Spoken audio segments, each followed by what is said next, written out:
I'm going to show you guys my little home-built trommel that I made a couple years ago.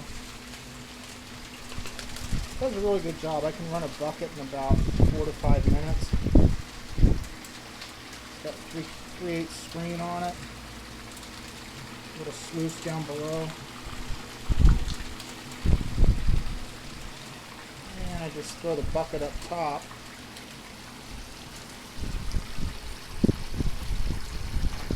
And just feed it.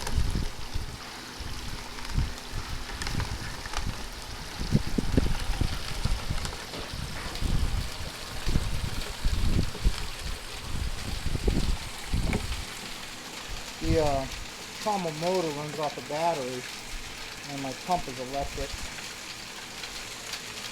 And I got a go-kart sprocket on it,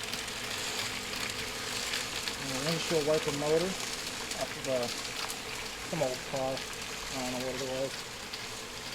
But it does a really good job. It really catches the fine stuff good. I'm using a Gold Hog mat. Oh, look, these yellow rocks, sorry they keep getting in the way here.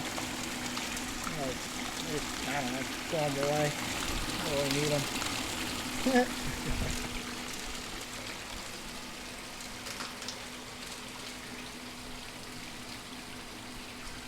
So I got 4 buckets to run that I picked up today. Went out nugget hunting and digging some dirt. Couldn't find any nuggets, but maybe we can find something out of these buckets and open up something new.